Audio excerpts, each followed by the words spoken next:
el interesado con derecho aparezca en una etapa posterior ya a la eh, Junta de de junta Herederos, de herederos. Ujú. herederos o ya casi al final, el proceso llega a retrotraer, No, no. Aquí no, aunque se porque impugne en vía judicial.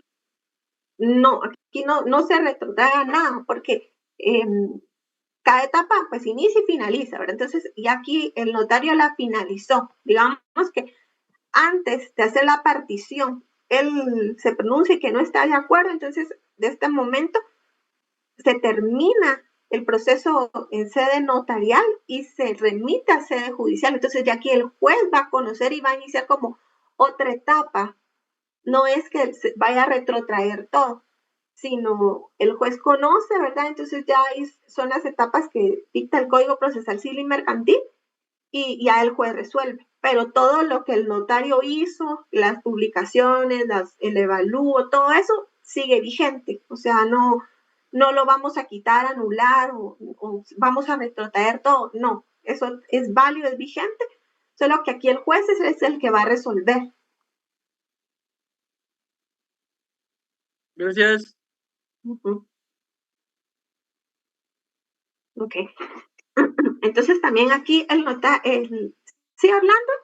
Lita, perdone que la interrumpa. Fíjese que yo le quería preguntar, las propiedades, si no están en la misma jurisdicción, porque por ejemplo están aquí en la capital, tenemos 3 casas, pero en Escuintla hay otra propiedad, en Mazate hay otra, en Zacapa hay otra. ¿Cómo se trabaja a eso, licenciado? O sea, ¿se tiene que hacer la unión de todas o se va con cada una a donde corresponde, la jurisdicción donde corresponde? Vamos a ver, aquí es muy importante hacer esta distinción. Quien tiene jurisdicción en sede notarial es el notario, ¿verdad? Entonces, aquí el notario no está sujeto a que si la casa está en Shela, ¿verdad? En Quetzaltenango, tenga que conocer un notario de Shela. Aquí no importa, ¿verdad? Puede ser de Izabal, puede ser de Petén, cualquiera, y vamos a tener esta libertad de escoger el notario que yo quiera, ¿verdad? Aunque viva en otro lado, en otro departamento, en otro municipio. Entonces, aquí quien tiene jurisdicción, ¿verdad? Es únicamente este notario. Por eso es muy importante hacer este evalúo e inventario. En este evalúo se tiene que decir todos los bienes que él tenía. Una casa en Petén, una casa en Shela, una casa en Huehuetenango, una casa en Jutiapa, otra casa en Cobán, ¿verdad? En Baja Verapaz. Entonces, todo esto va a estar en el avalúo, ¿verdad? Y en el inventario que se tiene que realizar. Aquí se le tiene que dar un precio, ¿verdad? La casa de Petén estaba inscrita en el registro de la propiedad por 1 millón, ¿verdad? Entonces, eso va a constar en este avalúo y en este inventario. Entonces, aquí no importa en dónde estén las casas, aquí solo el notario va a conocer, no, si indistintamente estén en distintos departamentos, aquí no importa, aquí lo que, cómo se va a repartir es la partición, ¿verdad? Aquí primero el notario tiene que decir quiénes son los herederos, ¿verdad? Si tenía 5 hijos y a ellos les corresponde, entonces ya el notario va a emitir una resolución final, ¿verdad? Y va a decir que estos 5 tienen estos derechos y después se va a realizar esta partición, ¿verdad? Aquí los hijos se pueden poner de acuerdo y decir, bueno, yo me quedo con tal casa, con la casa de Petén, el otro hijo se va a quedar con la casa de Huehuetenango. Entonces, esta partición también lo pueden realizar los herederos, ¿verdad? Pueden decir, bueno, yo tengo una tercera parte de todas las casas, ¿verdad? Entonces, esta partición también tiene que ser consensuada y ellos tienen que decir cómo se van a distribuir estos bienes. Gracias, Entonces, Linda. sí, aquí es muy importante entender que el notario tiene como esta facultad que va a ser el director de este proceso, tiene que ser garante que cada etapa se cumpla, ¿verdad? Que esté la junta de herederos, que se haga el avalúo, ¿verdad? Eso es, pero él no va a intervenir y decir, esta casa le va a quedar a esta persona y la segunda casa al segundo hijo menor y la tercera casa al otro hijo, al tercer hijo. No, aquí no, el notario no tiene esta potestad de distribuir, solo son los herederos el que ellos se van a hacer esta partición, ellos se van a poner de acuerdo a decir cómo, ¿verdad? Si hay un carro y son 3 hijos, pues ellos van a decir, bueno, este carro lo vamos a vender y de esta venta nos vamos a distribuir el dinero, ¿verdad? O puede decirle el hijo mayor, bueno, yo quiero este carro, le voy a, digamos que el carro estaba valorado en 60,000, y entonces son 3 hijos, son 20,000 a cada uno, entonces yo les voy a dar 20,000 a cada uno y el carro me va a quedar a mi nombre. Entonces esa es la partición y ya son los herederos los que van a determinar cómo se van a repartir. El notario solo va a dar fe que todos estuvieron de acuerdo y que todos aceptaron, ¿verdad? Entonces es muy importante esta avalúo e inventario. Aquí en este avalúo se fija el valor de los bienes, ¿verdad? De todos los que tenían, de las casas, de los carros, de las maquinarias si tuviera. Por ejemplo, tenía un lote, ¿verdad? De vacas, se va a estimar cuánto costaba cada vaca, ¿verdad? Tenía 60 vacas o cualquier bien que él tuviera, aquí en este avalúo se va a colocar el valor. Esto es muy importante porque se cumple con esta función patrimonial, ¿verdad? Aquí se va a detallar cuáles son los bienes que él tenía y este valor. Los bienes son los que son susceptibles a heredar, a transmitirse la propiedad y es indispensable que están en este avalúo, ¿verdad? El notario no puede disponer de un bien que no esté contemplado en este avalúo. Aquí también en el avalúo se tiene que disponer, ¿verdad? De las deudas, los gravámenes, los préstamos, todo, ¿verdad? Todo lo pasivo que él tuviese. Aquí nuestro Código Procesal Civil y Mercantil también nos estipula que el notario puede pedir la fijación del valor de los bienes y que debe fraccionar en acta notarial, ¿verdad? Este inventario, especificando los bienes, los derechos, las acciones, los activos, los pasivos, ¿verdad? Las obligaciones. ¿Qué obligaciones? Los alimentos, ¿verdad? Pedrito falleció y tenía 5 hijos, 3 son mayores de edad y 2 son menores.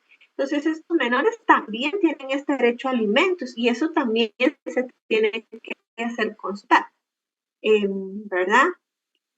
Los bienes gananciales y cualquier circunstancia tiene que obrar en esta acta de avalúo inventario. ¿Sigue a fe? Yo sé que, por ejemplo, el notario puede ampliar el acta de inventario, pero cuando está en sede judicial y no se incluyó algún bien, ¿cómo se amplía? Vamos a recordar que, por ejemplo, el notario hizo, ¿verdad?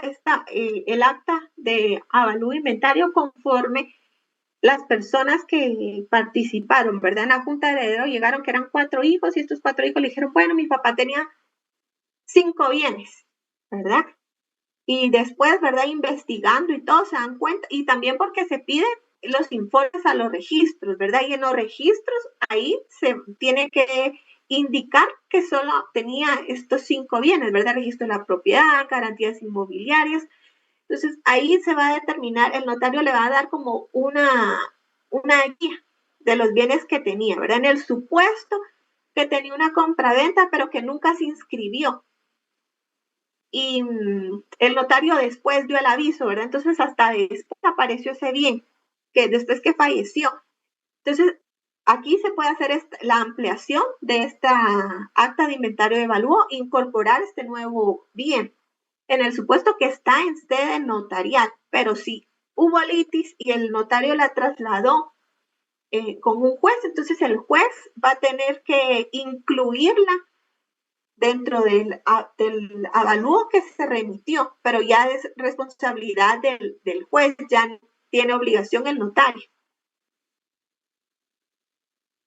Pero suponiendo lo que estamos asesorando, ¿eso se pide en vía incidental o tiene que ser el juez? No, tiene que ser el juez, ¿verdad? Ahí como está ruego todo, entonces se le hace, ¿verdad? Con un memorial, se le indica, ¿verdad? Que se hizo la investigación y se determinó que existe una compraventa que todavía no está inscrita, ¿verdad? Se le hace conocimiento al juez para que la incorpore dentro de el acta notarial donde está el avalúo inventario y la tome en cuenta cuando vaya a resolver. Ok, pero gracias. ya es el juez. Sí. Bueno, ¿alguien me hace favor de leer el artículo 555 de nuestro Código Procesal Civil y Mercantil, por favor?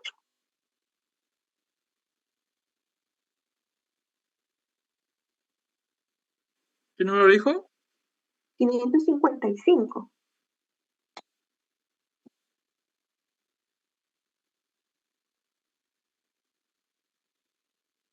¿Lo leo ahorita? Sí, por favor.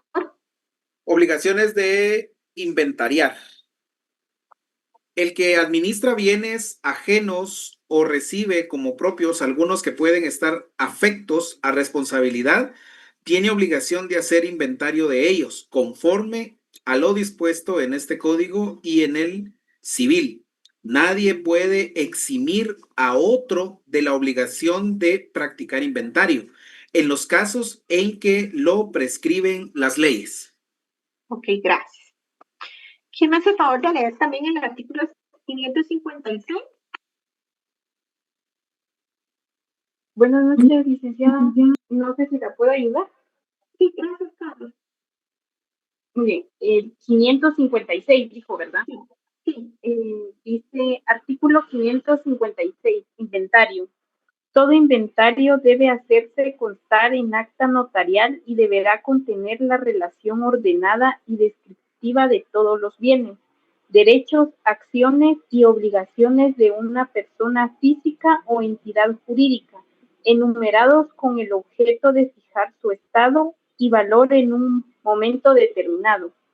El inventario judicial se practica de orden de juez competente, con citación del que ha de administrar los bienes y de los interesados en ellos. Cuando los bienes no lleguen a 1,000 quetzales, bastará un detalle de bienes autorizados por el ejecutor del tribunal. El inventario extrajudicial se practicará siempre que en los bienes no tengan intereses el Estado, ni menores, incapaces o ausentes que carezcan de representante legal. Gracias. Entonces, aquí nuestro código nos está dando esta apertura, esta facultad, ¿verdad? Y podamos hacer inventario en forma judicial o extrajudicial, ¿verdad? Extrajudicial es conforme un notario. ¿Por qué? Porque el Código Procesal Civil nos faculta a los notarios, pues, erradicar este proceso sucesorio. Entonces, cuando es extrajudicial, lo tiene que hacer un notario y la obligación es que conste en acta notarial. ¿Por qué? Porque así lo estipula el artículo 556, ¿verdad? Tiene que constar en esta acta notarial, ¿verdad? Entonces, si es conforme el inventario es judicial, obviamente no va a obrar un acta notarial, ¿verdad?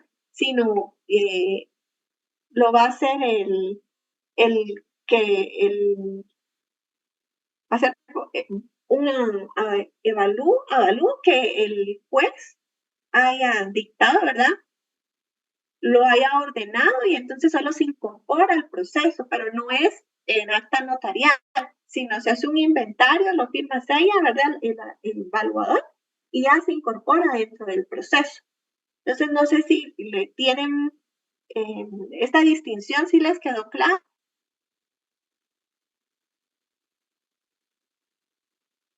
¿No hay ninguna duda? Ok, bueno, entonces continuamos, ¿verdad? Se hace este evalúo de inventario y ya después se le da esta intervención a la PGN, ¿verdad? Hay un control institucional. La PGN siempre tiene que emitir opinión, ¿verdad? Y hay criterios, los que les mostré, ¿verdad? Que la PGN ha señalado estos. Al finalizar acá, les vamos a dar una lectura para que ustedes pues sepan, ¿verdad? Entonces aquí es una intervención institucional, es un control jurisdiccional. ¿Por qué? Porque esta entidad es la que va a garantizar que todos los actos, que todos los documentos, ¿verdad?, que cobren dentro del proceso cumplan con el principio de legalidad, que estén autorizados, facultados en la ley, ¿verdad? Porque el notario no puede hacer nada que la ley no le faculte, ¿verdad?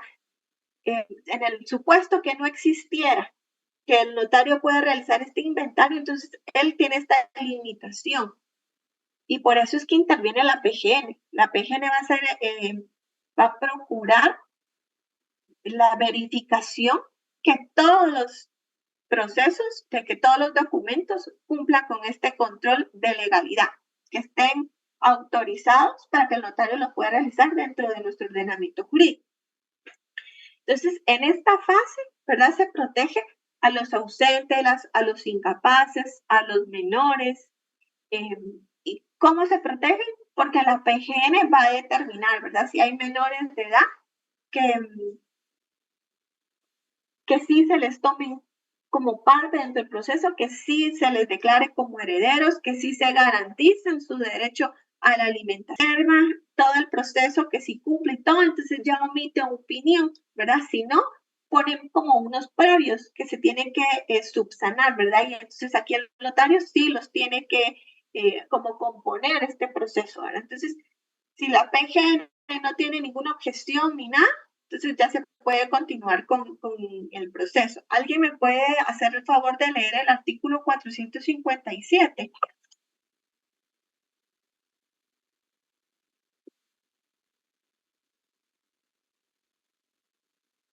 ¿Lo leo, Lica? Por favor. Intervención del Ministerio Público. El Ministerio Público será considerado parte en los procesos sucesorios, hasta que haya declaración de herederos. Además, representará a los herederos ausentes mientras no se presenten o acrediten su representante legítimo, a los menores o incapaces que no tengan representante, y al Estado y a las universidades en caso de herencia vacante. Gracias. Entonces, ahí vamos a hacer también la anotación ahí en nuestro código, ¿verdad? Que ya no es el Ministerio Público, ¿verdad? Por el decreto que vimos anteriormente, donde se le da intervención a la PGN, ¿verdad? Entonces, hacemos esta modificación y se le pone la PGN, ¿verdad? Y aquí, en este artículo, es donde estipula que no hay ningún heredero, ¿verdad? Según el orden de sucesión estipulado en nuestro Código Procesal Civil y Mercantil, donde no hay hijos, no hay nadie, entonces los bienes pasan a ser o a formar parte, ¿verdad? Ya del patrimonio del Estado, pero prácticamente la URSSAC, casi todo se remite al URSSAC, se pone nombre al URSSAC. ¿Sí, Apel? Es el decreto 25-97 del Congreso de la República, licenciado. Así es, gracias. Sí, entonces si quieren, ponen esta anotación, ¿verdad? Para que ustedes, ya no es el Ministerio Público, sino es la PGN. Y el último paso es la resolución de reconocimiento de herederos y legatarios, ¿verdad? Entonces aquí ya el notario pues finaliza el proceso y hace esta resolución, ¿verdad? Es como el último paso, ¿verdad? Donde el notario va a reconocer herederos. Entonces aquí con base a todos los documentos aportados, a todas las actuaciones, a los dictámenes, a los avalúos, el notario pues emite una resolución, ¿verdad? Esta resolución tiene que ser razonada, tiene que ser motivada, tiene que ser clara, ¿verdad? En un lenguaje coloquial. ¿Por qué? Porque todas las personas lo tienen que entender. Si bien el notario tiene un estudio, tiene conocimientos doctrinarios y todo, y maneja un lenguaje pues algo elevado, sus resoluciones van a ser para las personas que no son abogados, que no conocen de leyes, entonces tienen que ser en un lenguaje claro, ¿verdad? Debidamente razonadas, porque el notario no le puede declarar heredero a una persona que no sea hijo, ¿verdad? Entonces, por eso tiene que ser debidamente razonada. Aquí se hace reconocimiento de estos herederos legales. ¿Por qué? Porque la ley estipula un orden para la sucesión y hay que respetarlo conforme a los principios de legalidad. Entonces, aquí se declara como herederos legales, porque la ley les faculta este derecho. Muy importante, ¿verdad? Aquí la resolución sí tiene que ser muy puntual y decir las razones, ¿verdad? Se presentaron las constancias de nacimiento en el cual determina que sí es hijo, por lo que se le da el reconocimiento de heredero. Entonces, vamos a leer el artículo 1078 de nuestro Código Civil. ¿Alguien hace el favor de leer este artículo?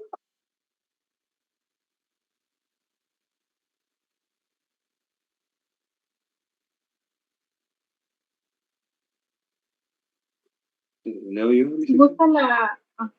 perdón. No, lee si no tengas... Okay. Bueno, gracias. Artículo 1078. La ley llama a la sucesión intestada, en primer lugar, a los hijos, incluyendo a los adoptivos, y al cónyuge sobreviviente que no tenga derecho a gananciales, quienes se heredarán por partes iguales. No obstante, el cónyuge sobreviviente cuyo derecho de gananciales sea menor que la cuota hereditaria que le correspondería, en ausencia de gananciales, tendrá derecho a que se complete un monto equivalente a dicha cuota, deduciéndose la diferencia de la masa hereditaria. Ok, muchas gracias. Entonces, este artículo es el que le da los lineamientos al notario de cómo declarar los herederos, ¿verdad? Aquí es muy importante orden de sucesión intestada, ¿verdad? Entonces, cuando no existe un testamento, como no está el testamento, entonces el notario tiene que verificar que se cumpla este orden, ¿verdad? Primero los hijos, incluyendo los hijos adoptivos, sino también al cónyuge sobreviviente, ¿verdad? Elida, perdóneme por interrumpirla. Es que no sé si soy el único que la escucha un poco mal, o sea, la escucho muy bajita. ¿Ustedes si me escuchan bien los demás? Sí, es como que se le hubiera ido el volumen. Ay, lo siento. Pero ahora sí me escuchan bien. Sí, Leida. Sí, ahora se escucha mejor, licenciada. Bueno, un poquito, no mucho. Perdón, es que igual como puse los códigos encima, yo creo que estaba estorbando la bocina de la computadora. Pero ahora sí, ¿ya me escuchan bien? Sí. Sí, licenciada. Sí. Va. Entonces, esta resolución es como el último paso que tiene que hacer el notario, ¿verdad? Como en la fase administrativa. De ahí vamos a llevar una fase de titulación y registro. Esta fase de titulación y registro es porque ya en esta resolución donde se dieron como herederos, ¿verdad? Aquí ya se manifestó el derecho que tenían, entonces ya el notario tiene esta obligación también de llevar el registro, decirle al registro de la propiedad, ellos son herederos, ¿verdad? Ellos ya van a pasar, ser como propietarios de esta masa hereditaria. Entonces tenemos como en la fase de titulación y registro los testimonios, el registro, ¿verdad? Y el traspaso. Aquí el notario pues compulsa los testimonios, ¿verdad? Donde se declaran los herederos, ¿verdad? Y legatarios. Aquí se hace el reconocimiento de estos derechos, ¿verdad? Y posterior, entonces se remiten a los registros, al registro de la propiedad, al registro de garantías inmobiliarias. Y entonces ya con eso ya se hace el traspaso. Y el último es la remisión del expediente completo, ¿verdad? Al archivo de la Corte, al archivo general de protocolos.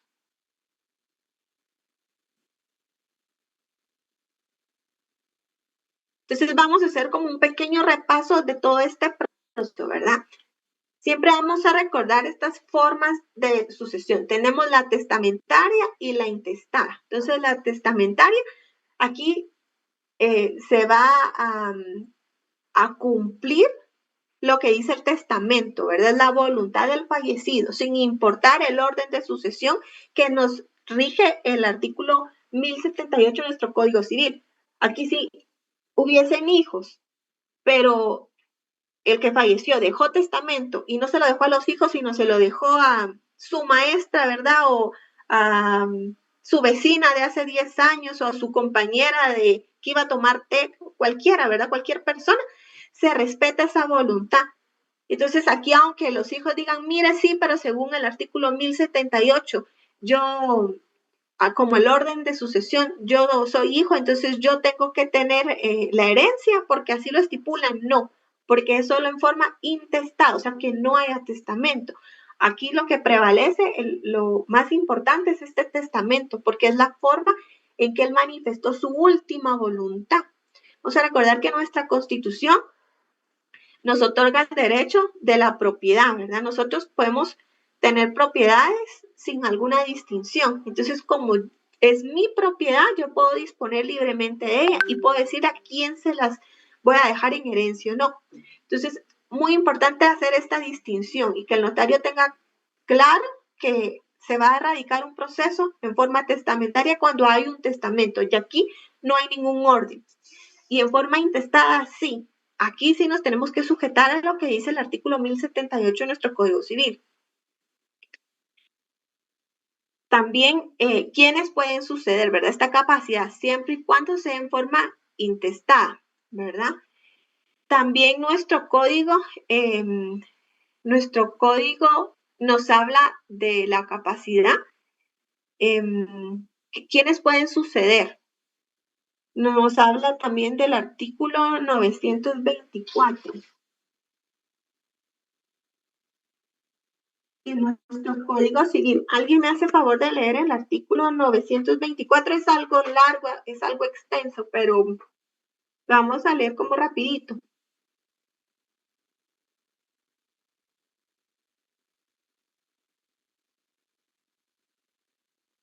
¿Sí, Jafet? Te lo leo yo si quiere, Liga. Gracias. Incapaces para heredar por indignidad. Son incapaces para suceder como herederos o legatarios por causa de indignidad. Primero, el que haya sido condenado por haber dado, mandado o intentado dar muerte a la persona de cuya sucesión se trate, o a los padres, hijos, cónyuge, conviviente, de hecho, o hermanos de ella. Esta causa de indignidad subsistirá no obstante la gracia acordada al criminal o a la prescripción de la pena. Segundo, perdón, el heredero mayor de edad que siendo sabedor de la muerte violenta del autor de la sucesión, no la denunciare a los jueces en el término de un mes, cuando sobre ella no se hubiere procedido de oficio. Si los homicidas fueren ascendientes o descendientes, cónyuge o conviviente de hecho, o hermanos del heredero, cesará en la obligación de denunciar. Tercero, el que voluntariamente acusó al autor de la herencia de un delito que merezca por lo menos la pena de 1 año de prisión. Cuarto, el condenado por adulterio con el cónyuge del causante. Quinto, el pariente del autor de la herencia, si, habiendo estado demente y abandonado, no cuidó de él. De recogerlo o asilarlo en establecimiento público, si hubiera podido hacerlo. Sexto, el padre o la madre que haya abandonado a sus hijos menores de edad o los haya corrompido o tratado de corromper, cualquiera que sea la edad de los hijos. Séptimo, el que con dolo o coacción obligare al testador a hacer testamento, a cambiarlo o revocarlo. Octavo, el que por iguales medios impidiere a otro hacer testamento o revocar el que tuviere hecho o suplantare, ocultare o alterare otro testamento posterior. Y noveno, el que ejerciere violencia sobre el notario o testigos para impedir el otorgamiento del testamento o para conseguir que se teste a su favor o a favor de otra persona. Ok, gracias. Entonces, aquí es una incapacidad para heredar por indignidad, ¿verdad? Aunque fuera un testamento y lo declare como heredero, pero digamos que está estipulado en una de estos numerales, entonces se puede solicitar la incapacidad por indignidad y entonces aquí él ya no va a tener derecho, pero esto sí es en sede judicial, ¿verdad? Aquí el juez tiene que declarar esta incapacidad por indignidad y entonces ya el juez con una resolución lo declara como indigno y entonces ya ahí se queda fuera, ¿verdad? Él ya no tiene este derecho.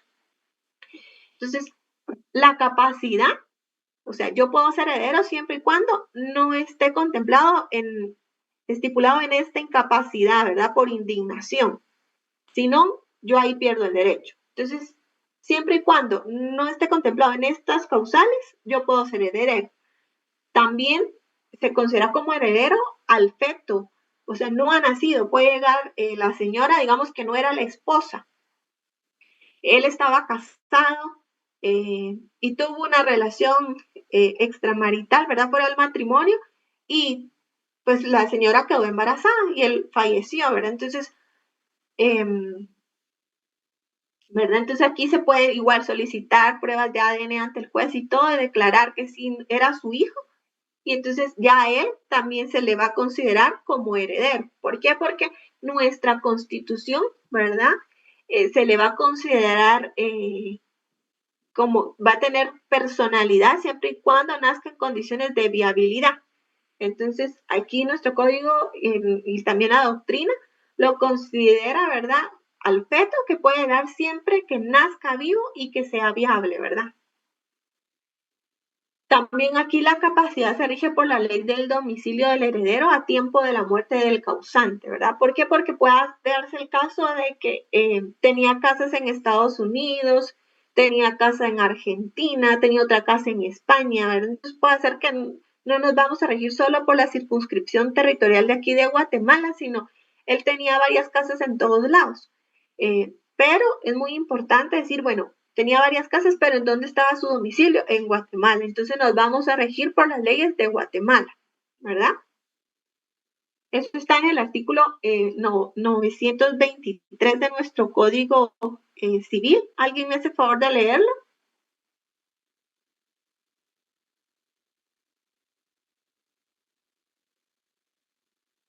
¿Qué artículo dijo? El 923. ¿Pero leo si quiere? Sí, por favor. Ley que rige la capacidad para suceder. La capacidad para suceder se rige por la ley del domicilio que tenga el heredero o legatario al tiempo de la muerte del autor de la sucesión, cuando se trate de bienes situados fuera de la República. Ok, entonces aquí nuestro código es muy claro, ¿verdad? Vamos a respetar lo que dice la ley. Si el domicilio estaba aquí en Guatemala, aunque él tuviera varias casas en otros lados, varias propiedades, tenía una cuenta en Suiza y todo, entonces nos vamos a regir por la ley del domicilio. O sea, él vivía acá, tenía su domicilio acá, entonces nos regimos por las leyes del ordenamiento jurídico guatemalteco. También encontramos unos límites a la libertad de testar, ¿verdad? De hacer el testamento. Y esto lo encontramos en el artículo 936. ¿Alguien me hace favor de leerlo? Artículo 936. Del Código Civil, ¿verdad? Sí, del Código Civil. Por favor. Dice 936, límites de la libertad de testar. La libertad de testar solo tiene por límite el derecho que algunas personas tienen a ser alimentadas.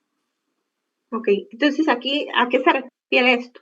Digamos que yo dejé testamento y todos los bienes se los dejé a mi vecino, pero yo tenía hijos pequeños, entonces ellos también tienen este derecho de alimento, de alimentación. Y estos derechos de alimentación recaen sobre la masa hereditaria. Entonces, el vecino, si acepta la herencia, entonces también va a aceptar esta obligación de alimentación, ¿verdad? A esto se refiere el código y es la única limitante, ¿verdad? Se va a respetar lo que decía el testamento, pero siempre y cuando se garantice también los derechos de los menores.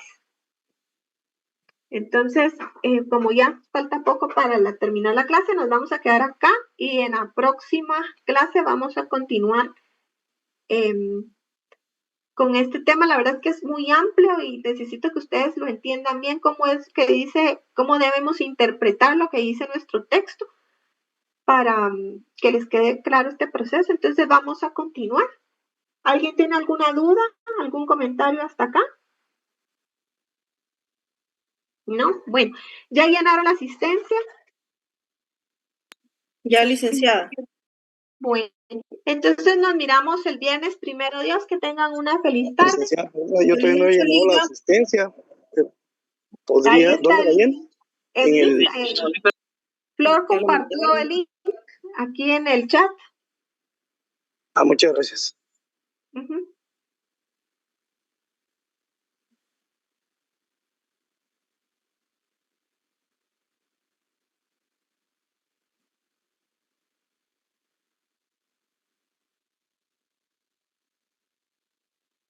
Buenas noches, licenciado.